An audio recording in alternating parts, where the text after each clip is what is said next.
This call is now being recorded. This call is now taking notes. Second सत्र में आप सभी का पुनः स्वागत है। हमारे बीच में सुधा पाठक मैडम उपस्थित है। समवाई फाउंडेशन के प्रमोटर हैं, हमारा सीनियर थेरेपिस्ट है, सीनियर फैकल्टी भी है, उनका स्वागत है। हमारे बीच में गरिमा बिष्ट जी उपस्थित है, समवाई फाउंडेशन के प्रमोटर है और हमारी फैकल्टी है, उनका स्वागत है। हम लोग अभी जो लोग ज्वाइन करेंगे उनका भी स्वागत हम लोग कर रहे हैं और जो वीडियो के माध्यम से इसे देखेंगे उनका भी स्वागत है। हम लोग अभी चर्चा कर रहे थे इसी स्ट्रेटेजी 6 यानी जो हमारा सेमेस्टर 4 का कोर्स है उसमें स्ट्रेटेजी 6 पर चर्चा कर रहे थे, एक्स्ट्राऑर्डिनरी वेसल पर। अब हम लोग उसी के चैप्टर 6 पर चर्चा करेंगे, गवर्निंग वेसल है। सुधा मैडम का पुनः स्वागत और हम लोग उसको शेयर कर दे रहे हैं।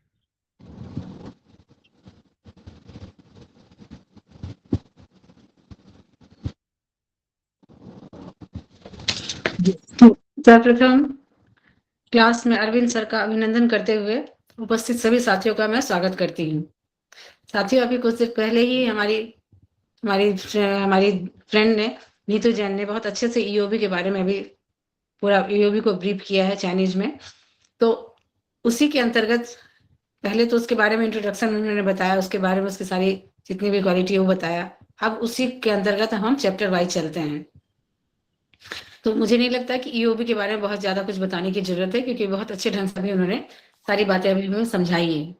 तो सिर्फ इतना ही कहूंगी कि ईओबी हमने अभी तक मेरिडियन के बारे में पढ़ा है और 2 वेसल्स के बारे में पढ़ा है। इसके अलावा ये जो ईओबी की जरूरत पड़ी है या ईओबी को इंट्रोड्यूस कराया है हमारे चाइनीज विद्वानों ने, उसका सिर्फ एक ही मतलब ये है कि बहुत ही इफेक्टिव है ये, इसलिए इसका नाम भी एक्स्ट्रा ऑर्डिनरी वेसल्स है। हमारे मेरिडियन में 2 वेसल्स तो हैं, गवर्निंग वेसल और conception vessel and governing vessels, जो कि सभी मेरिडियन को, यिन और यांग साइड के जितने मेरिडियन है सबको कंट्रोल करते हैं। लेकिन इसके बाद ईओबी की बात करूं तो ये एक अपने आप में इतना महत्वपूर्ण और इतना इफेक्टिव वेसल्स है कि इसके सिर्फ 2 पॉइंट को सही ढंग से बीमारी को समझ करके, और इसके 2 पॉइंट को, जिसमें कि एक मास्टर पॉइंट होता है, एक कपल पॉइंट होता है, अगर इसे ही हम सही ढंग से समझकर, बीमारी के लक्षण को समझकर और इसके अकॉर्डिंग ईओबी के पॉइंट्स को लगाते हैं, उस जहां हमें किसी भी बीमारी के लिए 4-5 पॉइंट्स लगाने होते थे या उससे ज्यादा भी लगाने पड़ते थे, वहां पर सिर्फ 2 पॉइंट को यूज करके हम किसी बड़ी से बड़ी बीमारी का पूरे 100% सक्सेसफुल इलाज कर सकते हैं। ये इतना इंपॉर्टेंट है। बस इसमें थोड़ी कुछ बातें जानने की जरूरत होती है, जैसे कि इसमें 2 पॉइंट्स होते हैं, मास्टर पॉइंट और कपल पॉइंट। ये इतना इफेक्टिव होता है कि मात्र इसको 3 से 4 घंटे आप लगाकर, सिर्फ 3 से 4 घंटे ही लगाने की जरूरत होती है। इसके बाद इसको सबसे ये के साथ इसको बड़े सावधानी के साथ लगाते हैं। लगाते समय इसको सबसे पहले मास्टर पॉइंट को अप्लाई करते हैं और उसके बाद कपल पॉइंट को, और जब इसको निकालेंगे 4 घंटे 5 घंटे के बाद, तब सबसे पहले कपल पॉइंट को रिमूव करेंगे, फिर उसके कपल पॉइंट के मैग्नेट को रिमूव करेंगे, उसके बाद फिर मास्टर पॉइंट को करेंगे। तो ये कुछ बातें ऐसी है जो ईओबी के लिए, ईओबी के ट्रीटमेंट के लिए सफिशियंट है। अब इसमें हम आज के चैप्टर में ईओबी के अंतर्गत गवर्निंग वेसल या डूमो, तो अभी तक गवर्निंग वेसल को जब हमने देखा था, इसमें जीबी मेरिडियन आता है, जीबी मेरिडियन जो कि यांग को ये करता है, कंट्रोल करता है इसके। लेकिन ईओबी के अंतर्गत इसका दूसरा नाम है यांग नियंत्रक मेरिडियन, यांग नियंत्रक मेरिडियन या डूमो या गवर्निंग वेसल। तो जैसा कि मैं बताया, इसमें मात्र 2 पॉइंट होते हैं, मास्टर पॉइंट और कपल पॉइंट। तो मास्टर पॉइंट इसमें है डूमो या गवर्निंग वेसल या यांग नियंत्रक मेरिडियन, मास्टर पॉइंट है SI3, कपल पॉइंट है UB62। स्टार्टिंग पॉइंट है ये, इसका स्टार्टिंग या तो GB1 या CV1 से होगा। तो हम सभी जानते हैं GB1 और CV1 बिल्कुल हमारे मूलाधार में रूट चक्रा के पास से, आसपास से ही दोनों की स्टार्टिंग होती है। मात्र एक यांग वेसल से यांग मेरिडियन गवर्निंग वेसल है, जो कि नीचे से ऊपर की ओर जाता है। जनरली सभी यांग के बारे में हमने जाना है, ऊपर से नीचे की ओर आता है, लेकिन GB1 की स्टार्टिंग वहीं से होती है जहां से CV1 की स्टार्टिंग होती है, बस थोड़े बहुत का अंतर है। और ये पासेस थ्रू कहने का मतलब, जब कोई नदी चलती है, ये एक नदी के रूप में वेसल्स चल रही है, तो नदी जब चलती है तो उसके आसपास जितने भी, ऐसा तो नहीं है कि नदी के आसपास कुछ भी नहीं होता, सिर्फ चलता रहता है, उसके आसपास शहर होते हैं, बहुत सारी चीजें ऐसी होती है, तो वहां से पास करता है। तो एक तरह से लैंडमार्क की तरह इसको ले सकते हैं कि यह पासेस करता है GB1 और CB1 से स्टार्ट होता है, passes through GB1 to GB28, पीछे स्पाइन की तरफ से होते हुए अगर इसको देखें तो GB1 से 28 तक जाता है। और इसके पास थ्रू करता है GB1 टू GB28 तक। पास इस बीच में जो कवर करता है जिस एरिया को, वह है UV। बहुत सारी है लेकिन इसमें मेनली जिसके के बारे में डिस्क्राइब बताया गया वो है UV12। फिर डू-मो का जो लियो कनेक्टिंग पॉइंट है वह है गवर्निंग वेसल का नंबर 1 GB1। फिर इसमें ट्रीटमेंट प्रोटोकॉल, अगर ट्रीटमेंट प्रोटोकॉल की बात करें तो जैसा कि मैंने पहले भी अभी चर्चा की थी या मेरी दोस्त ने चर्चा किया होगा, मास्टर पॉइंट को लगाएंगे, फिर कपल पॉइंट को लगाएंगे और निकालेंगे मास्टर कपल पॉइंट के मैग्नेट को, उसके बाद मास्टर पॉइंट को। तो इसके ट्रीटमेंट प्रोटोकॉल में अगर हम देखें तो फॉर मेल और फीमेल दोनों के लिए अलग अलग इसमें अलग ये की मैग्नेट लगाने रिमूव करने की साइड वाइज, हमारे बॉडी के साइड वाइज में इसमें अलग अलग बताया गया है। अगर मेल की हम बात करें तो SI3 लेफ्ट में यूज करेंगे। सबसे पहले SI3 का जो ओरिजिनल जगह है उस जगह पर हम SI3 का ओरिजिनल जगह हम सभी जानते हैं कि अगर ओरिजिनल में देखें जब हम मुट्ठी बांधते हैं तो हमारा जो ये क्रीज आता है इस जगह पर SI3 का है। और GB 62 की अगर बात करें तो अगर हमारे एंकल जॉइंट में, अभी मैं दिखा नहीं सकती हूँ लेकिन हमारे जब एंकल जॉइंट के पास जो मेडुलस होता है उसके आसपास UV 62 का लोकेशन है। तो इसको ओरिजिनल में ही एक्स्ट्राऑर्डिनरी वेसल्स ऐसी जगह पर बताया गया है हमें कि इस सबको हम ओरिजिनल में ही यूज करते हैं। तो SI3 में यहाँ हम मेल की अगर बात करें तो SI3 को टोन करेंगे और UV 62 को राइट में, लेफ्ट में SI3 को टोन करेंगे और राइट में UV 62 को हम सेडेट करेंगे। इसके अलावा DU3 को यानी GB3 को लेफ्ट और राइट दोनों में ही हम इवन टोन में करेंगे, सीट से बैलेंस करेंगे, इवन करेंगे, सीट से इसको हम बैलेंस करेंगे। फिर है K3, इसके अलावा एक तो ये हो गया डू-मो की बात होगी, इसके अलावा K3 को हम लेफ्ट राइट दोनों में हम इसके और भी, एक तो ये खुद से इफेक्टिव है, इसको भी ज्यादा और स्ट्रॉन्ग करने के लिए जैसे हम अपनी बीमारी में किसी की दवा के साथ साथ एंटीबायोटिक देते हैं एलोपैथिक में, वैसे ही इसमें इसके साथ साथ K3 को टोन करेंगे लेफ्ट एंड राइट, और UV23 लेफ्ट एंड राइट में UV23 को भी हम टोन करेंगे। इसको जनरली हम किडनी डिफिशियंसी वाले केस में भी इसको ये कर सकते हैं इसको यूज। फिर है फॉर फीमेल के लिए, मेल की तो हमने चर्चा की, फीमेल में SI3 राइट में इसको हम टोन करेंगे और UV 62 को लेफ्ट में सेडेट करेंगे। इसके साथ साथ LU7 को हम लेफ्ट में टोन करेंगे और K6 को हम राइट में हम सेडेट करेंगे। और इसके साथ साथ DU3 या GB3 को लेफ्ट और राइट दोनों में बैलेंस करेंगे, इवन कंडीशन में रखेंगे, बैलेंस का सीट से बैलेंस करेंगे। तो इन्हीं 2 पॉइंट से इस वेसल्स के एक्सेस एनर्जी को रिड्यूस या डिफिशिएंट करके टोन कर सकते हैं। अगर डिफिशिएंट है तो कहने का मतलब ये जो एक्स्ट्रा ऑर्डिनरी वेसल्स के जो 2 पॉइंट है डू-मो के SI3 और UV 62, इन 2 पॉइंट को यूज करके इस वेसल्स में एनर्जी को हम बैलेंस कर सकते हैं। अगर एक्सेस है तो उसको रिड्यूस कर सकते हैं, अगर डिफिशिएंट है तो उसको हम टोन कर सकते हैं, बढ़ा सकते हैं। जैसे कि एनर्जी के बैलेंस की तो हमारी थेरेपी है, जिससे कि किसी भी पेशेंट को बीमारी में अच्छा इलाज मिलेगा। फिर है एरिया ऑफ बॉडी इन्फ्लुएंस। इस चैनल में इस वेसल्स में बॉडी का जो एरिया इन्फ्लुएंस होता है वह है spine, back of neck, back of head, I and brain और बैक ऑफ लेग। फिर एंडोक्राइनल फंक्शन की अगर बात करें तो हर एक वेसल्स में, हम अभी आगे बढ़ते जाएंगे कि हर एक वेसल्स में एंडोक्राइनल फंक्शंस भी होता है, पाथवे को भी देखेंगे, ट्रीटमेंट प्रोटोकॉल भी देखेंगे। तो इसके अंतर्गत एंडोक्राइनल फंक्शन अगर देखें तो इसका एंडोक्राइनल फंक्शन में कहाँ एक्टिवेट होता है ज्यादा, पोस्टीरियर पिट्यूटरी। यहाँ से पोस्टीरियर पिट्यूटरी से रिलेटेड होने वाले हॉर्मोन्स को यह बैलेंस करता है। इंडोक्राइनल फंक्शंस के अंतर्गत इसका अगर हम ये सोचे कि किस तरह से ये काम कर रहा है SI3 और UV 62, तो इसमें ये है कि पोस्टीरियर पिट्यूटरी यहाँ से जो भी हार्मोन सीक्रेट्स होते हैं उनको बैलेंस करता है, अधिक है तो कम है तो अधिक करता है, बैलेंस करता है, जैसे ऑक्सीटोनिन और ADH। फिर अगर इसके पाथवे की मैं बात करूं तो यह है मेन इसके मेरिडियन के पाथवे है। Governing vessels originate on the perineum and ascendant up the spine and goes to the brain through occiput via GB16.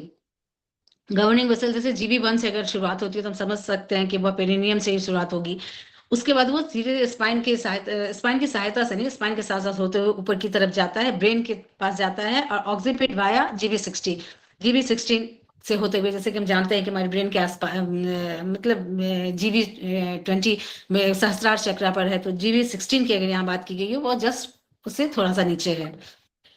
It then runs up to the top of the skull and descends down to the forehead of to the base of the nose in philtrum. ओठ की खाद तक. तो वैसे भी हम जानते हैं जीवी मेरिडियन अगर चलता है, फ्लो करता है, जीवी मेरिडियन वेसल्स की बात करें तो हमारे होठ के नीचे पर आकर GB26 और उसके अंदर 2 पॉइंट और मुंह के अंदर आते हैं. Here it means the conceptional vessel and it meets the conceptional vessel and stomach meridian. और यहाँ पर सबसे खास बात यह है, मीट्स कहने का मतलब ऐसा नहीं कि सभी मिलते हैं. यहाँ से ये जब सुपरफिशियल लेवल पर इन सारे मेरिडियंस को बताया गया है तो हम समझ रहे हैं कि अगर जीबी मेरिडियन डूमो की अगर बात की जाए, अगर यहाँ पर आकर एंड हो रहा है तो यहाँ से हम समझते हैं स्टमक मेरिडियन आँख के पास से शुरू होता है और सीबी मेरिडियन की जो लास्ट होती है, सीबी मेरिडियन लास्ट करता है वो हमारे लोअर लिप्स के नीचे में करता है. तो इस सबों के पास से यहाँ से खत्म होने के ये सभी एक जगह आकर मिलते हैं. कहने का मतलब ये इन सबों के साथ यहाँ आकर मिलता है. फिर है connecting meridian pathway. From GB1, a special connecting meridian goes upward along both sides and the spine to the occiput, from where it goes to the top of the head. Same बात को repeat किया गया. As a scapulae, a branches joins the urinary bladder meridian and upper spine. इसको हम picture की सहायता से देखते हैं. ये जो ऊपर की तरफ जा रहा है स्केपुला के पास आकर के, फिर यह अपर स्पाइन से, नीचे से स्पाइन से स्टार्ट होते हुए स्केपुला के पास आकर यह यूवी मेरिडियन के साथ फिर अपर स्पाइन के साथ यहाँ पर आकर मीट करता है. यहाँ पर इसके साथ इसका ये मीट करता है. फिर इसके बाद यहाँ पर अगर पिक्चर की सहायता से देखे जाए तो GB1 पेरिनियम के पास से शुरू हो रहा है और GB1 2 3 4 करते करते जैसे जीबी मेरिडियन का जो पाथवे है उससे चलते हुए हम देख रहे हैं UB12. तो इससे पहले प्रैक्टिकल क्लास में भी हमने देखा था कि UB12 यहाँ से फिर स्टार्ट होता है, UB10 UB11 11 12 यहाँ से स्टार्ट होता है.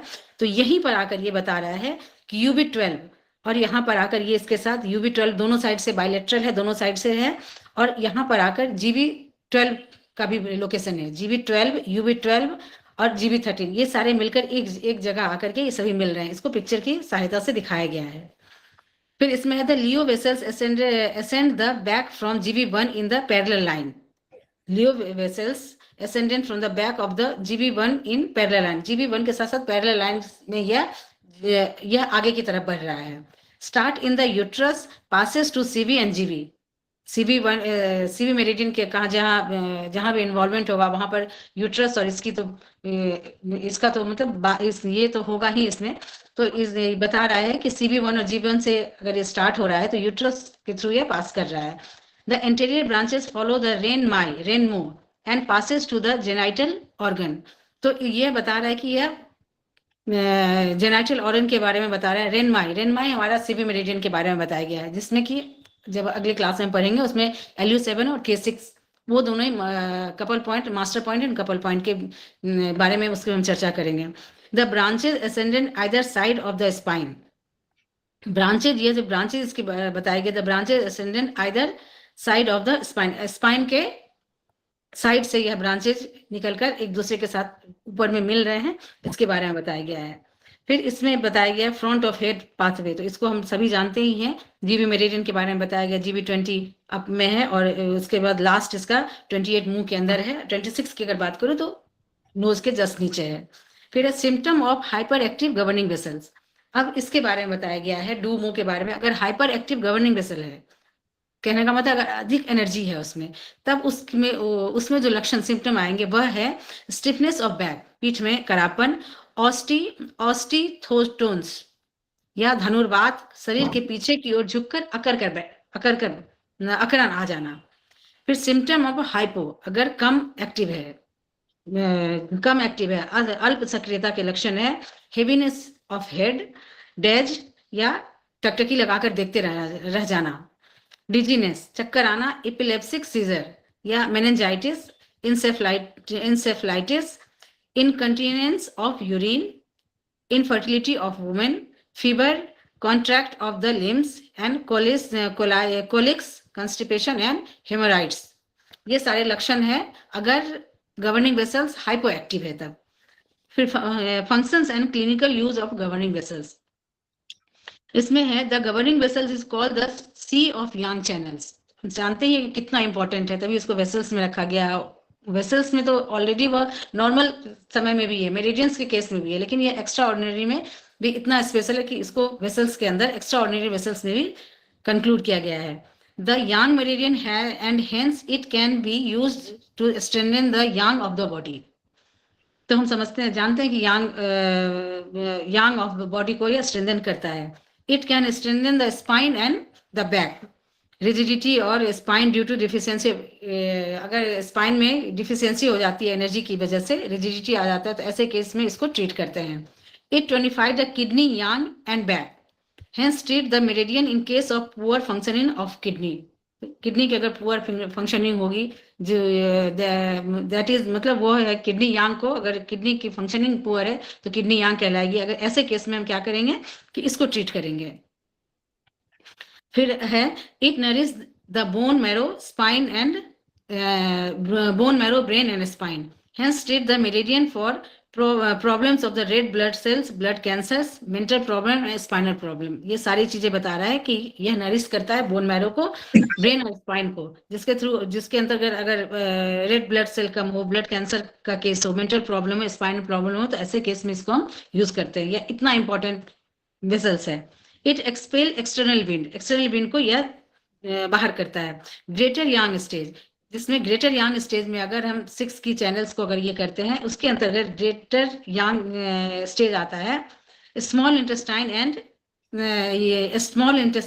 यूरिनरी ब्लैडर चैनल, इसको ही, इन दोनों के कॉम्बिनेशन, इसको ही ग्रेटर यांग चैनल कहते हैं।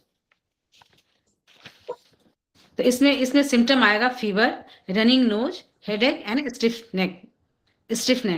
एक्सटर्नल विंड चर्म के माध्यम से शरीर में प्रवेश कर जाती है। रोगी को ठंड तथा हवा अच्छी नहीं लगती है। एक्सटर्नल विंड की वजह से रोगी को ठंड तथा हवा अच्छी नहीं लगती है। रोगी बाहर नहीं जाना चाहता है, छींके आती है। एक्सटर्नल विंड तथा शरीर में डिफेंसिव की आपस में लड़ते हैं। एक्सटर्नल शरीर का जो अपना डिफेंसिव की है, वह जब बाहर से कोई एक्सटर्नल विंड अटैक करता है, उसके साथ वह लड़ता है। रोगी को ज्वर, जिसकी वजह से ज्वर हो जाता है। इसके बाद greater yang, small intestine, UV channel एक्सेस प्रभावित होता है। अगर यहाँ पर डिफेंसिव की मतलब सही ढंग से काम नहीं कर पाता है, कमजोर पड़ता है, तो वह उसके बाद ग्रेटर यांग चैनल प्रभावित होता है।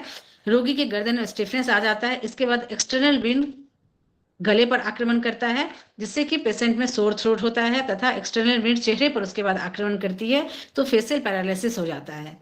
जब एक्सटर्नल विंड यांग मेरिडियन में चली जाती है, तो जॉइंट पेन हो जाता है। यही एक्सटर्नल विंड धीरे धीरे करके हमारी बॉडी में एक्यूट से होते हुए धीरे धीरे क्रॉनिक की तरफ जा रही है, जिससे कि पहले तो फेशियल पैरालिसिस के बाद, फिर अगर इसके बाद भी नहीं रुक पाती है, तो वह जॉइंट पेन के रूप में मैनिफेस्ट होती है, जो स्थान बदलने वाला दर्द होता है, मूविंग टाइप होता है, वंडरिंग एंड मूविंग टाइप होता है। फिर एक्सटर्नल विंड का जब हो आघात, नाक जब बहने लग जाए, गर्दन जकड़ी जब हो सरदर्द, यांग नियंत्रक उपचार चाहे। फिर है इट सबस्यूड इंटरनल विंड, यह इंटरनल विंड को हराता है। सिम्टम, अगर इंटरनल विंड का अटैक होता है, अभी तक तो हमने देखा था एक्सटर्नल विंड के अटैक से, अब इंटरनल विंड की अगर शरीर के अंदर से विंड का अगर अटैक हो जाता है, तो ऐसे में होता है चक्कर आना, tremors, convulsion, epilepsy, sequel of wind stroke, वात घात का अनुप्रभाव होना। फिर इंटरनल विंड अटैक को गहराई एवं गंभीरता के अनुसार 2 भागों में बांटा गया है। एक्सटर्नल विंड का तो मतलब वो एक्यूट के सेंस में आता है, लेकिन इंटरनली अगर ये होता है तो इसको हम या गहराई, इसके मतलब ये को गहराई को देखते हुए 2 भागों में बांटा गया है। Internal wind attack in the meridian, फिर है internal wind attacking the organs. Internal wind जब मेरिडियन पर अटैक करती है, तो उसका लक्षण होता है ग्रेजुअल ऑनसेट, क्रमिक प्रादुर्भाव। धीरे धीरे अगर मेरिडियन पर असर करता है, तो धीरे धीरे करके इसके जो लक्षण होते हैं, इसकी जो साइड इफेक्ट, इसकी जो बीमारियां होती है, वो धीरे धीरे मैनिफेस्ट होती है। फिर माइल्ड मैनिफेस्टेशन, इसमें है hemiplegia, numbness, deviated eye and mouth and blood speech due to the stiffness of tongue. फिर है उसके बाद है अनकॉन्शियसनेस, फिर है सेंटिमेंटलिटी, भावुकता, पेशेंट अधिक भावुक होने लगेगा। फिर है इसके बाद है येलो स्टिकी टंग कोटिंग, वायरी forceful and slow and slippery pulse. तो ये सारी चीजें बता रहा है कि जब इंटरनल वेन का अटैक हो जाता है तो ऐसे कंडीशन में क्या क्या सिम्टम आते हैं, जिसमें कि पल्स और पल्स एंड टंग को भी इसमें बताया गया कि टंग में येलो स्टिकी कोटिंग होगा और अगर पल्स को देखें तो वह वायरी फोर्सफुल होगा। जब इंटरनल वेन का आक्रमण अंदरूनी ऑर्गन पर होता है तो यह उसके बाद ऑर्गन, अभी हमने मेरिडियन की बात की, अगर ऑर्गन पर होता है तो वह है एक्यूट ऑनसेट, उग्र प्रादुर्भाव होता है। फिर है severe manifestation, collapse, sudden failure of the vital functions. Collapse का मतलब सडन फेलियर होना किसी वाइटल फंक्शंस का। Hemiplegia, unconsciousness, aphasia, aphasia, salivation, stiffness of tongue, ये सारी है अगर इंटरनल विन ऑर्गन पर अटैक कर रहा है। फिर है tense type of flaccid type, फ्लेंस टाइप और फ्लैसिड टाइप ऑफ सिम्टम, तनाव करने वाला अथवा शिथिल करने वाले लक्षण। इसमें है इंटरनल विंड जब बढ़ जाए, हाथ शून्य जब पड़ने लग जाए, उंगलियां जब ऐंठने लग जाए, या तब ऐसे कंडीशन में अगर ये सारी प्रॉब्लम कोई लेकर आता है, इंटरनल विंड बढ़ने की वजह से हाथ शून्य होने लगे, उंगलियों में ऐंठन होने लगे, तब ऐसे कंडीशन में हमें यांग नियंत्रक पर उपचार देना चाहिए। Governing vessels is extremely useful in chronic lower backage of both sides, especially of the middle of the lumbar area due to kidney deficiency। तो ये हमें बता रहा है कि governing vessels extremely useful in chronic backache of both side, both side में backache अगर होता है, क्रॉनिक लोअर बैकेक होता है, specially mid line of the lumbar area, lumbar area में अगर होता है तो इसको हम समझेंगे कि ये ड्यू टू किडनी डिफिशियंसी की वजह से। और इसमें इसके बारे में बताया गया क्रॉनिक लोअर बैक पेन आए, मध्य भाग में स्थिर हो जाए, किडनी डिफिशियंसी गर हो इसका कारण, तो यांग नियंत्रक पर इसको हम उपचार देंगे। तो ऐसे हम किडनी डिफिशियंसी के प्रोटोकॉल्स को भी हमने देखा था, लेकिन उसमें जैसे चार, जहां तक मुझे ध्यान है 4-5 उसमें पॉइंट्स हैं। इन दोनों का ये इतना इंपॉर्टेंट है कि उस पूरे प्रोटोकॉल को नहीं यूज करके इन दोनों पर भी अगर यूज करें, हम डूमो पर भी अगर यूज करें, डूमो को यूज करते हैं तब उस बहुत ही अच्छा इफेक्ट आता है। गवर्निंग वेसल्स का उपचार करने से किडनी की फंक्शनिंग सुधरती है तथा बोन मैरो एवं ब्रेन की शक्ति को पोषण मिलता है। इससे चक्कर, कान में आवाज आना तथा कमजोर यादाश्त, ये सारी चीजें भी ठीक होती हैं। फिर according to Chinese theory the governing vessels lift the energies of the original qi. तो ये हम सभी जानते हैं। From the depth of the kidney meridian, governing vessels जो लिफ्ट करता है एनर्जी को, ओरिजिनल की को, वह from the depth of kidney meridian to the exterior surface of the body. Since the direction of the energy in the governing vessels is from the bottom of the top, तो ये सारी बातें मतलब governing vessels के बारे में बताया गया कि कैसे ओरिजिनल की कोई आप नीचे से अप की ओर ले जाता है, क्योंकि उसका पाथवे ही है। The acupuncture point SI3 done this work, इसमें SI3 acupuncture point SI3 जो कि बाहर जाकर SI3 अंदर की तरफ एनर्जी को करता है। तो ऐसे में SI3 को हम इसलिए इस पॉइंट में ये वेसल्स में यूज करते हैं।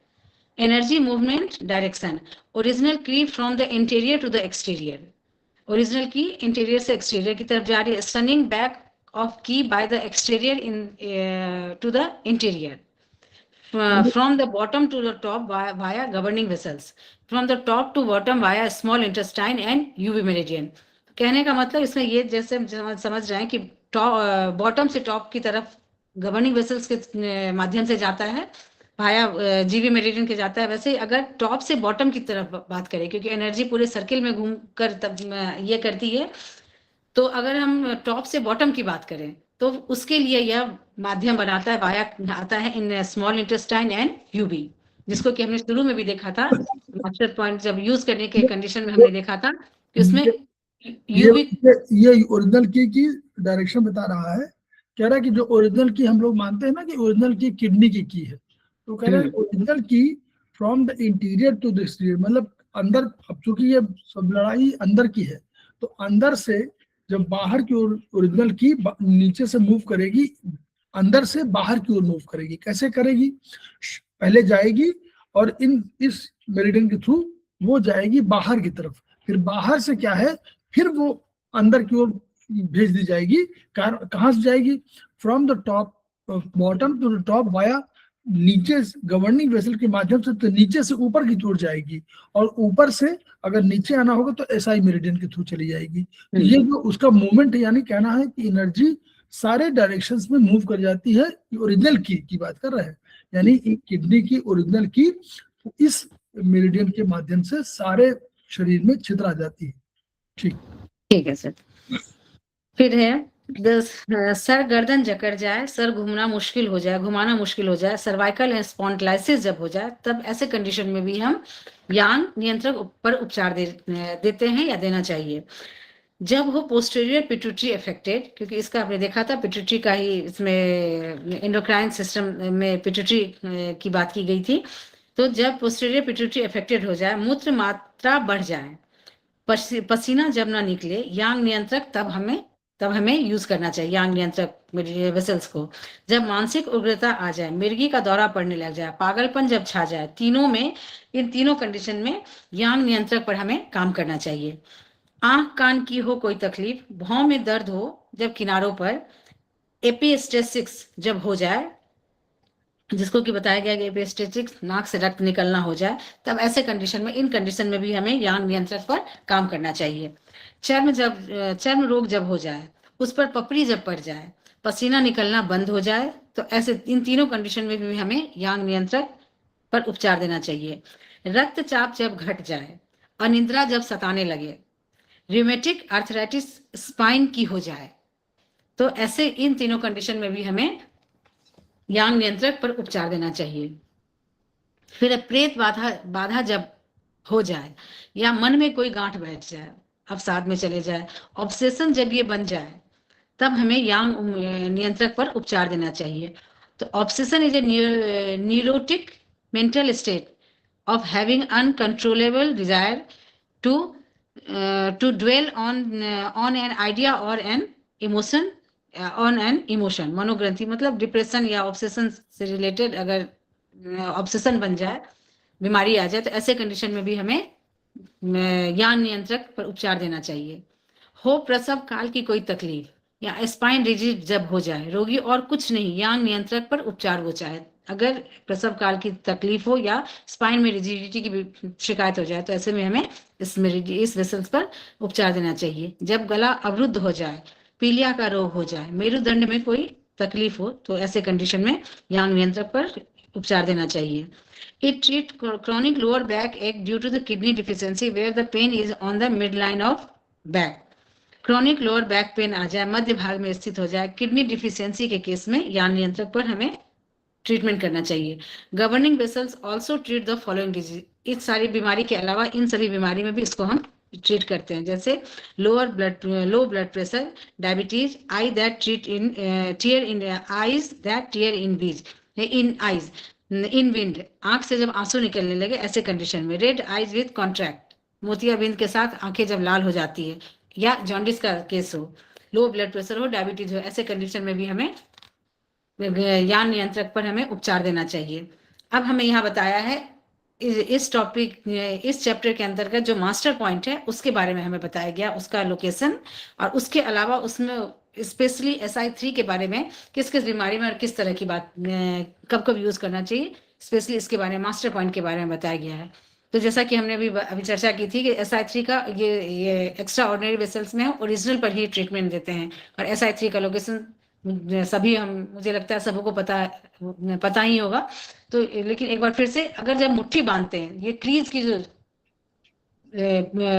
पोजीशन है, मुट्ठी बांधते हैं, क्रीज जो बनता है हमारे हाथ में, क्रीज के जस्ट नीचे, क्रीज से जस्ट सटा हुआ जो यहाँ पर इसको ग्रूव कहे या जो गड्ढे जैसा है, इस जगह पर एक्यूरेट ये जगह है SI3 का।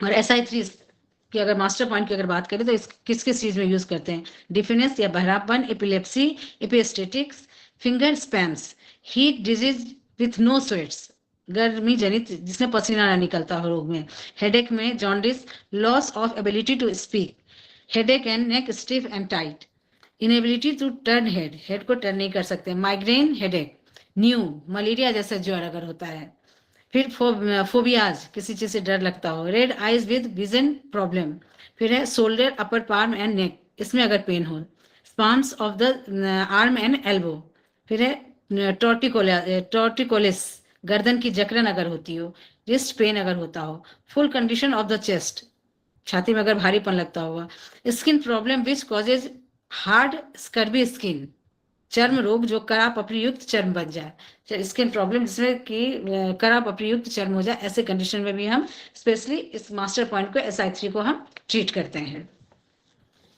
तो इस तरह से हमने ये देखा कि एक्स्ट्रा ऑर्डिनरी वेसल्स के अंदर जो डूमो आता है उसके बारे में बताया गया। अब हमें पॉइंट वाइज डिस्क्रिप्शन बताया गया है कि इम्पोर्टेंट, बहुत ही इंपॉर्टेंट इसके बारे में, गवर्निंग वेसल्स मेरिडियन के बारे में, यान नियंत्रक मेरिडियन के बारे में पॉइंट वाइज डिस्क्रिप्शन बताया गया, जिसको कि जानना भी हमारे लिए बहुत ही जरूरी है।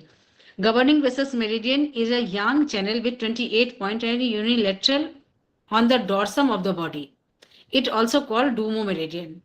तो ये हम सभी जानते हैं कि बैक में होता है, स्पाइन के साथ साथ होता है, यूनिलेटरल है।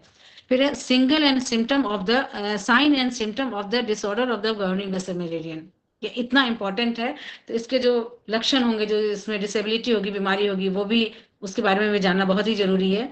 तो यूरोजेनाइटल एवं किडनी के रोगों में, या लंबरगो, साइटिका इत्यादि, साइटिका आदि में लंबर तथा सेक्रल रीजन में जीवी मेरिडियन के बिंदुओं पर हमें उपचार देना चाहिए।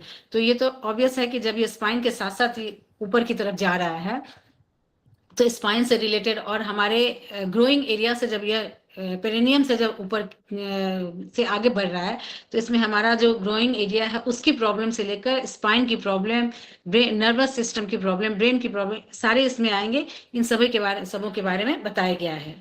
छाती में दर्द, पीठ में दर्द, गर्दन में दर्द अथवा सर्वाइकल स्पॉन्डिलाइसिस, इंटरकोस्टल न्यूरोलजिया, ज्वर, इन्फेक्शन, रोग प्रतिरोधक क्षमता की कमी आदि में नेक तथा पीठ में स्थित जीवी मेरिडियन के बिंदुओं पर उपचार देना चाहिए।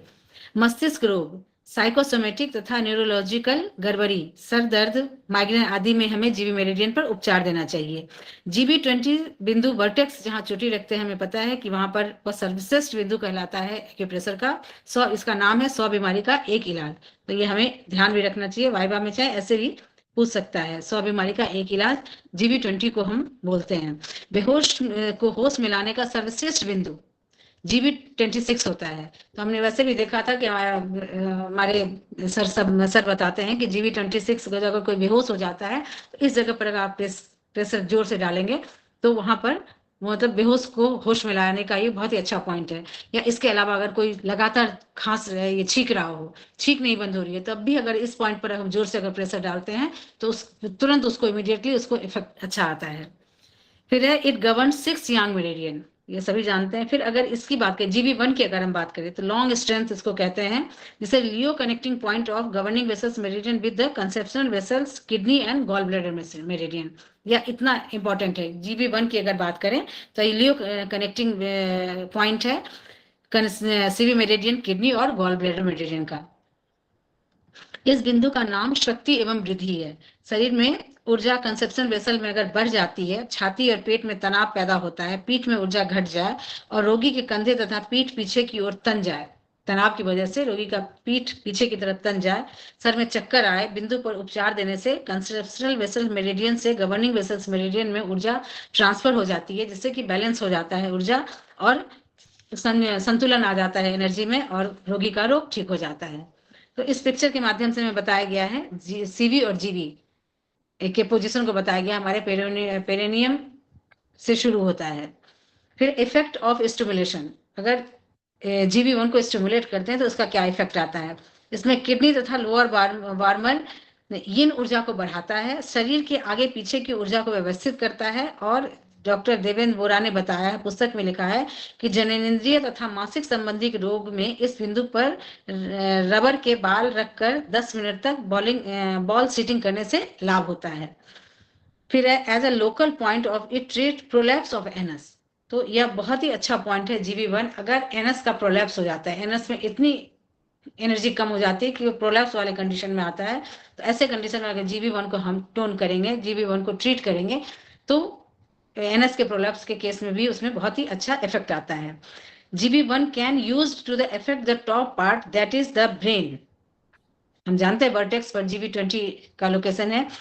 It use to treatment of hypomania and agitation और हाइपोमेनिया के केस में भी जब हम GB1 को यूज करते हैं तो टॉप और बॉटम के केस में GB1 को ट्रीट करेंगे तो GB20 पर इसका इफेक्ट होगा और ऐसे कंडीशन में एजिटेशन या हाइपोमेनिया में अच्छा इफेक्ट आएगा। बवासीर के उपचार का यह अच्छा बिंदु है। GB1 मोक्षा करने से बवासीर ठीक हो जाता है। कब्ज, मल के साथ रक्त आना, गुदा का एनस का बाहर निकल जाना, पोतों में खुजली, कमर में दर्द जो जांघों तक फैल जाए, चक्कर आना, मिर्गी, ठंडा भोजन या पेय पसंद करना, ऐसे कंडीशन में ओपन ऑफ स्ट्रकेन फ्रंटेन ओपन और स्ट्रकेन फ्रंटेन और ऑन इन्फेंट शिशु का जो ब्रह्म रंध्र होता है खुला या दबा रहता है, ऐसे कंडीशन में भी हम GB1 पर उपचार दे सकते हैं। टॉप और बॉटम के केस में उसमें अच्छा इफेक्ट आएगा। कफ के साथ अगर रक्त निकलता हो, पागलपन की शिकायत है, पुरुष और स्त्री जननेंद्रियों के रोग, तो CB जहाँ होगा वहां पर ये जननेंद्रिय का मेल या फीमेल इसका इन्वॉल्वमेंट और इसमें अच्छा इफेक्ट आएगा, ये तो ऑब्वियस है। अधिक संगम करने से आई कमजोरी को ठीक करने का उत्तम बिंदु है। फिर है spine stiff and straight, can not be easily bend, head heavy and shaking, मतलब स्पाइन इतना स्टिफनेस स्पाइन में हो जाता है जिससे कि वो उसमें लचीलापन उसका खत्म हो जाता है और वो जिसकी वजह से सर में हेवीनेस और हेड हेवी रहता है और शेकिंग लगता है ऐसे घूम रहा हो, ऐसे कंडीशन में भी इसको हम GB1 को ट्रीट कर सकते हैं। इसके बाद है नेम ऑफ द GB2, ये नेम ऑफ द फोंटानेल बता दो। शिशुओं का प्रबंध जानते हैं, जो यहाँ पर होता है जब तालु यहाँ ऊपर देखिए सर में यहाँ पर पोला पोला होता है ना, बच्चे जन्म लेते हैं, यहाँ पर हल्का होता है ना, जी सर, सॉफ्ट होता है वाला। फोंटानेल, इसके बारे में बताएं। फिर अगर GB2, the name of this point is transporting point of lower back. यह इसका इफेक्ट होता है स्टिमुलेट करने से, यह ऊर्जा की कमी तथा ठंडक की अधिकता को लोअर वार्मर नाभि से पांव तक, लोअर वार्मर का ये हीट में एनर्जी नहीं, हीट को अगर मैनेज करने की बात करें, लोअर वार्मर का है नाभि से लेकर पांव तक, इसको यह बैलेंस करता है, ठीक करता है। इट ट्रीट्स इंटीरियर विंड को ट्रीट करता है। It calms spasms and convulsion, it strengthen the lower back. फिर इंडिकेशन क्या होगा इसका, इसमें कोई प्रॉब्लम आएगी उसका, पीठ और रानों में तनाव युक्त दर्द जिससे चलना फिरना मुश्किल हो जाए, पैर में अगर सुन्नपन होता है, अनियमित अगर मासिक धर्म होता है, इन्फेक्शन के कारण अगर ज्वर होता है, फिर अगर बवासीर की शिकायत हो, कमर में न्यूरल्जिया का दर्द जो स्थान परिवर्तन करता है, इसके उपचार का भी GB2 बहुत ही उत्तम बिंदु है। बवासीर के उपचार के लिए इस बिंदु पर GB1 GB2 जो आसपास ही है उस पर हम मोक्षा करेंगे तो बहुत ही अच्छा इलाज आएगा। This is a major point of treatment of epilepsy. GB2 के बारे में बताया गया है, मेजर पॉइंट है एपिलेप्सी के इलाज के लिए। एपिलेप्सी का उपचार करते समय GB2 पर ऊपर की ओर देना चाहिए ताकि सेंसेशन ऊपर तक जा सके। उपचार करते समय स्टिमुलेशन या दबाव या स्टिमुलेट करे या दबाव डाले GB2 से ऊपर की तरफ करना चाहिए, जिससे कि सेंसेशन ऊपर से नीचे से GB2 से होकर सर तक जा सके। GB3, name of this point is lumbar yang gate इसका नाम है। Effect of stimulation, lower warmer में नाभि से पांव तक ऊर्जा की कमी को यह ठीक करता है, नाभि से पांव तक की ऊर्जा की कमी आई उसको ठीक करता है। इस strengthen lower back and legs. तो उसके बाद इस पिक्चर के माध्यम से हमें स्पाइन के साथ साथ गवर्निंग वेसल्स के पॉइंट्स को भी हमें मिलाकर बताया गया जिससे कि हमें याद रखने में भी आसानी हो। तो हम देख रहे हैं GB1 coccyx के पास से शुरू, अगर इस चार्ट को अगर इस पिक्चर को आप गौर से देखेंगे तो GB1 coccyx के पास से स्टार्ट हो रहा है, coccyx के जस्ट हल्का ऊपर GB1 GB2 के पास से स्टार्ट हो रहा है। फिर इसके बाद सेक्रम का ये आ रहा है, रीजन आ रहा है। सेक्रम के बाद GB3 को अगर हम देखें, GB3 का अगर हम लोकेशन देखते हैं तो वह लोअर नंबर 5 के रीजन में है, GB4 नंबर 3 के रीजन में है, GB5 2 के रीजन में है, रीजन कहने का मतलब के पैरेलल में है। फिर GB6 की अगर बात करें तो वह 12 नंबर और सर लंबर सेक्टर नहीं लंबर कौन सा? सर डी का दूसरा नाम क्या है, मैं भूल रही हूँ। ये थोरेसिक, थोरेसिक, थोरेसिक्स, हाँ सॉरी सॉरी, हाँ ये थोरेसिक्स, डॉर्सल, डी माने डॉर्सल, हाँ डॉर्सल, हाँ हाँ पीछे वाले। डॉर्सल, थोरेसिक्स 6, हाँ थोरेसिक्स 12, थोरेसिक्स के पास हम अगर गौर करेंगे तो वहाँ GV6 का पोजीशन है, लोकेशन है, दोनों ये पैरेलल है। थोरेसिक्स 11 के पास जस्ट नीचे गवर्निंग वेसल 7 है। ये थोरेसिक्स 10 के पास अगर हम देखते हैं तो उससे उसके पैरेलल में ही GV8 का लोकेशन है। फिर GV9 की अगर बात करें तो वह ये से थोरेसिक्स 8 के आसपास है। GV10 की अगर बात करें तो वह उसका लोकेशन हमें यहाँ दिख रहा है GV8 के आसपास। GV9 थोरेसिक्स 9 के पास, GV10 है थोरेसिक्स 8 के पास, GV11 7 के पास है। फिर यहाँ पर थोरेसिक्स 6 के पास आसपास हमारा ये रहता है, लंग्स का लोकेशन रहता है। लंग्स के लोकेशन के आसपास थोरेसिक्स 6 का लोकेशन है। फिर अगर हम इसकी बात करें थोरेसिक्स डी की 3 की अगर बात करें तो वहाँ हार्ट और लंग्स, जानते हैं लंग्स के आसपास में, लंग्स के बीच में हमारा हार्ट सिचुएटेड होता है। तो यह एरिया होता है लंग्स और हार्ट वाला एरिया होता है। फिर उसके बाद अगर इसकी बात करें गवर्निंग वेसल 13 की बात करें तो हम देख रहे हैं यह थोरेसिक्स 2 के पास है। और गवर्निंग वेसल 14 की अगर हम बात करें तो वह इसके बाद ये सर्वाइकल रीजन में, सर्वाइकल 7 के आसपास या थोरेसिक्स 1 और सर्वाइकल 7 के आसपास इसका लोकेशन है, गवर्निंग वेसल 14 का लोकेशन है। इसको एक तरह से इसको हम ब्रेसियल प्लेक्सस वाला रीजन है। ये गवर्निंग वेसल 14 का रीजन को हम या तो ऐसे कर सकते हैं कि थोरेसिक्स 1 और सर्वाइकल 7 के बीच का रीजन है, या इसको ब्रेसियल प्लेक्सस का भी रीजन हम कहते हैं। तो इस तरह से ये पिक्चर के माध्यम से अगर एक बार हम समझ लेंगे तो समझ में आ जाएगा कि गवर्निंग वेसल्स के सारे पॉइंट्स का हमारे स्पाइन के जो स्पाइन में जितने ये है थोरेसिक्स लंबर ये रीजन, स्पाइन के किस रीजन के किस नंबर के साथ मतलब पैरेलल पोजीशन उसकी कहाँ पर है, एक्यूरेट एंड पैरेलल पोजीशन किस नंबर के साथ है।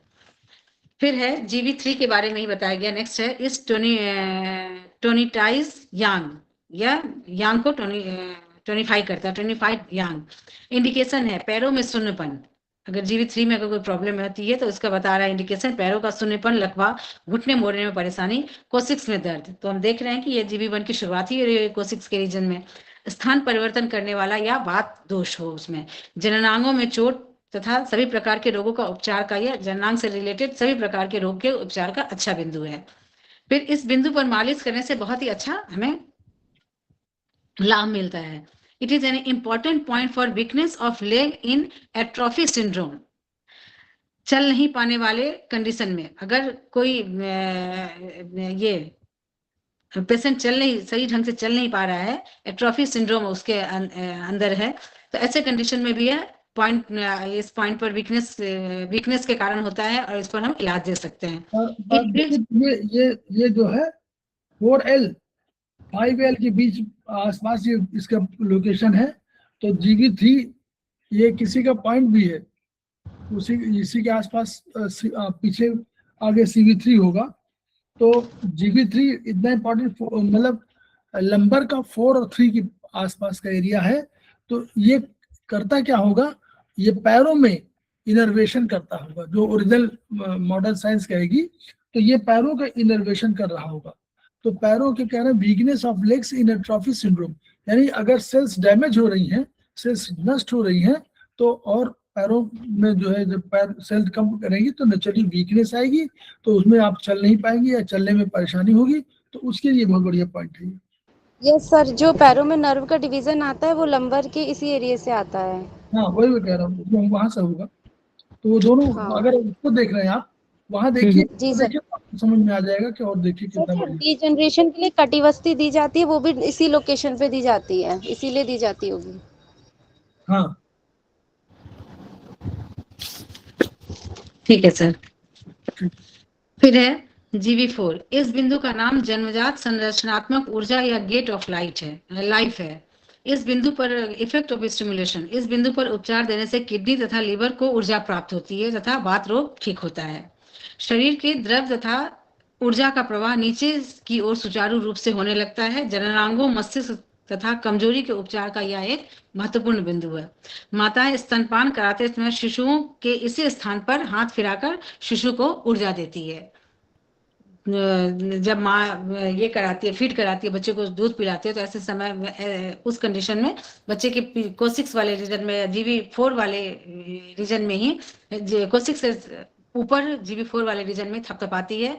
तो इसका कारण यही है कि कहने का मतलब एक तरह से वो ये होता है, स्टिमुलेट होता है, और जन्मजात संरचनात्मक ऊर्जा या गेट ऑफ लाइफ, इस पर स्टिमुलेशन भी एक तरह से बच्चे को मिलता है।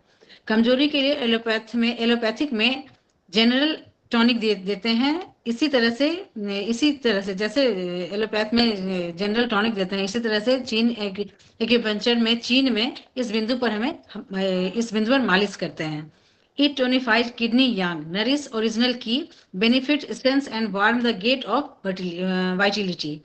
यह किडनी यांग को टोनिफाई करता है, नरिश करता है ओरिजिनल की को, और benefits essence and warms the gate of the vitality को यह बेनिफिट पहुंचाता है। It expel cold.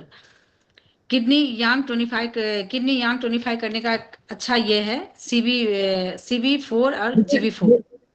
ठीक, बता दीजिए। हाँ, किडनी यांग को टोनिफाई करने का अच्छा पॉइंट है CB4 और GB4। इस पॉइंट को हम स्टिमुलेट करें, इसको बैलेंस करें, टोन करें, तो इससे क्या होगा, किडनी यांग टोनिफाई होता है। फिर है इसके बाद इंडिकेशन होता है अनिद्रा, पुरानी बवासीर, कमजोरी, कमर दर्द जो पेट तथा जांघों तक चला जाए, पेट का गुड़गुड़ाना, पतले दस्त होना या मिर्गी का कंडीशन हो, सर का हिलते रहना, कान का बहरापन तथा कान से आवाज निकलना यानी टिनिटस, भय से अकर जाना, भय से बिल्कुल हाथ पर बिल्कुल अकर जाना, मुंह का खुला रहना, सर में भयंकर दर्द होना, बिना पसीने तथा उच्च ज्वर जिसमें रोगी को लगे कि आग पर वह सोया हुआ है, इतना तीव्र ज्वर होना कि लगे उसे आग पे सोया हुआ है। किडनी की ऊर्जा की कमी से अगर ज्वर होता है, जब व्यक्ति अति शारीरिक तथा मानसिक कमजोरी अनुभव करता है, तो इस बिंदु पर हमें GB4 पर हमें मालिश करना चाहिए। शिशु को मस्तिष्क ज्वर या मेनिंजाइटिस का तीव्र दौरा अगर पड़ता है, तो डॉक्टर के आने से पहले फर्स्ट एड के तौर पर हम बिंदु पर जोर से हम GB4 पर हम जोर से मालिश कर सकते हैं। GB4 यांग डिफिशियंसी से आई इंटीरियर कोल्ड को निकालने का अच्छा बिंदु है। इंटीरियर कोल्ड शरीर के अलग अलग स्थानों पर भी होती है, जरूरी नहीं कि एक ही जगह इंटीरियर कोल्ड जमा रहेगा, अलग अलग स्थानों पर हो सकता है। जब यह कोल्डनेस स्प्लीन में होती है तो क्रॉनिक डायरिया होता है। यह बता रहा है कि अगर यही इंटीरियर कोल्ड अगर स्प्लीन में बढ़ जाए तो उसे क्रॉनिक डायरिया होगा। जब कोल्डनेस यूवी में बढ़ जाए तो बहुत अधिक मात्रा में पेशेंट को पेशाब होने लगेगा तथा रोगी पेशाब नहीं रोक पाएगा। कभी कभी बेड वेटिंग भी इसी कंडीशन में होता है। जब कोल्डनेस इंटेस्टाइन में आंत में हो तो पेट दर्द होगा, यूट्रस में दर्द होगा, बांझपन की शिकायत होगी तथा मासिक दर्द में काफी दर्द होगा। इन सब का उपचार हमें GB4 पर करना चाहिए। इसके बाद अगला बिंदु है हमारा, अगला पॉइंट है GB5। इस बिंदु का, यस सर, यहीं पर रोके, जैसा आप कहें सर। नहीं आप लोग बताइए। गर्मा मैडम है, रेखा मैडम है, सर पढ़ा दीजिए, सर मैं पढ़ा दीजिए। रेखा मैडम बोलिए। रेखा मैडम नहीं क्या? हाँ जी सर, ले लीजिए एक आध पेज।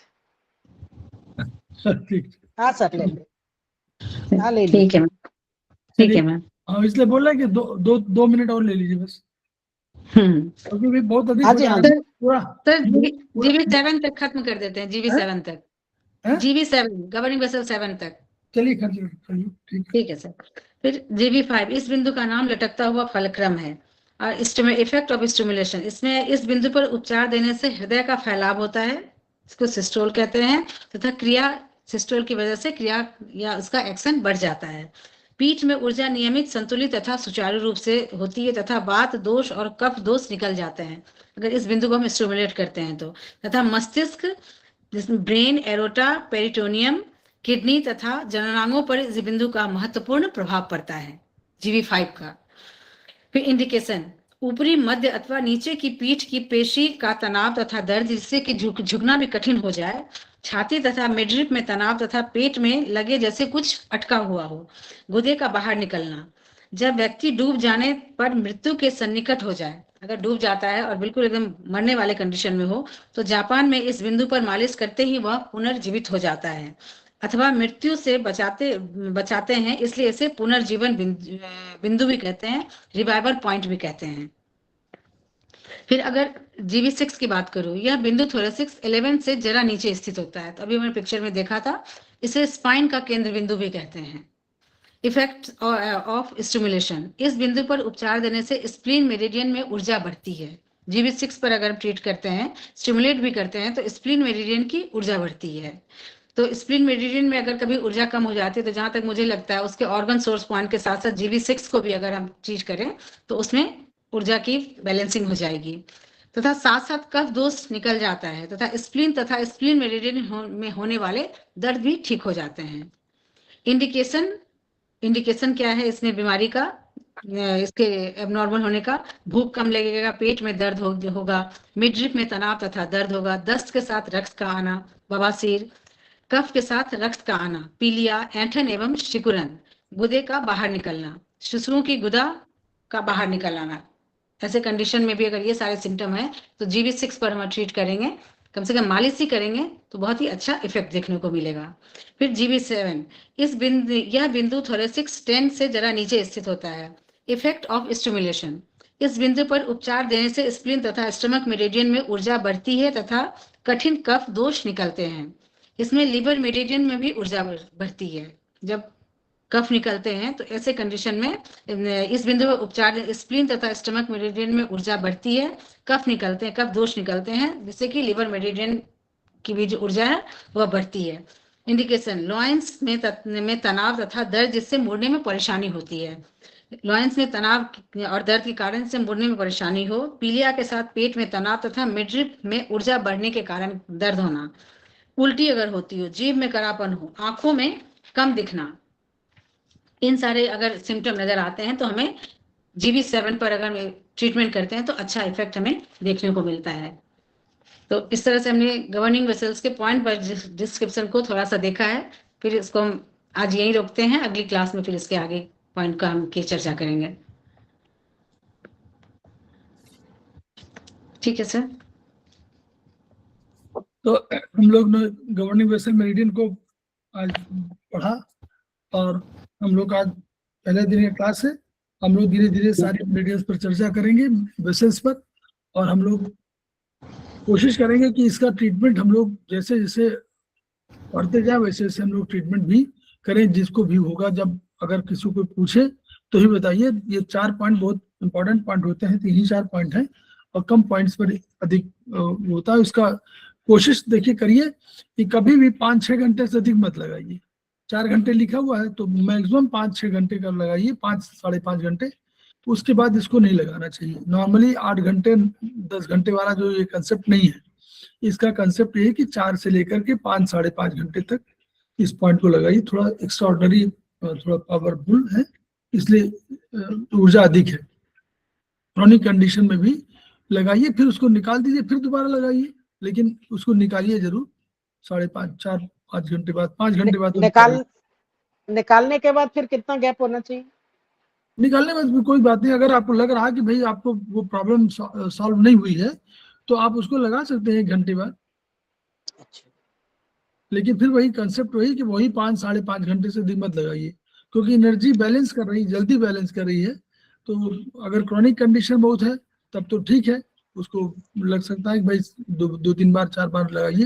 लेकिन बीच जैसे स्पाइन वगैरह की प्रॉब्लम हो, बीच एक साथ मत लगाइए कि एक साथ ये आप 5 घंटे लगाइए, 5.5 घंटे लगाइए, निकाल दीजिए, फिर अगले दिन लगाइए। ये करते सर वही मैं बताना चाह रही थी कि 1 घंटे जैसे आप कहा ना कि एक बार लगाकर फिर हटा देंगे फिर 1 घंटे बाद, तो ये इतना इफेक्टिव है ना कि 1 घंटे से ज्यादा का गैप रख सकती है, फिर मतलब 4-5 घंटे के बाद यूज करती है, जहां तक मैंने इसको सुना है। बहुत क्रॉनिक कंडीशन हो तो बात दूसरी है। क्रॉनिक कंडीशन मान लीजिए कभी स्पाइनल डिजेनरेशन इतना अधिक हो कि आपको उसमें लगाना हो तो लगाइए, लेकिन नॉर्मली जो है हम लोग तो यही लगाते हैं कि एक बार लगा लिए फिर छोड़ दिए फिर अपनी बार लगाए, क्योंकि ऊर्जा तो खुद ही बैलेंस करती है ना शरीर। तो इसलिए जो है कोशिश करनी चाहिए। किडनी वाले पॉइंट छोड़ दीजिए, किडनी के 3 पॉइंट है, थोड़ा सा अधिक वो होता है, उसमें हम लोग लगा लेते हैं, लेकिन और पॉइंट्स पर हम लोग कोशिश करते हैं कि उसको निकाल दें फिर उसको लगाएं दोबारा, क्योंकि बॉडी को थोड़ा सा फ्रीडम भी दीजिए, खुद अपने आप को रिस्टोर करेगी। तो हम लोग खेमका सर को याद करते हैं, और खेमका सर के देखिए इतनी अच्छी किताब के लिए उनको याद करना आवश्यक है, और उनका जो ज्ञान है उसको हम आत्मसात करें, उसको फैलाएं। फैलाने का अर्थ ये कि हम अपने ज्ञान को कहीं ना कहीं रिप्रेजेंट करें, और रिप्रेजेंट करें तो वो बताएंगे किसी को, तो वो किसी और को बताएंगे, तो एक धारा बनेगी, और उसी धारा में शामिल होने के लिए सारे लोग इन्वॉल्व हों, सारी थेरेपी का प्रचार हो, और सबको ये मालूम हो जाए कि ये विधा कैसी है, तभी ये उनका सपना पूरा होगा, जो सपना है कि each one reach one, each one treat one, each one teach one. इन्हीं शब्दों के साथ हम लोग प्रणाम सर। प्रणाम sir. Thank you ma'am, thank you sir, प्रणाम sir. Thank you, thank you, thank you ma'am.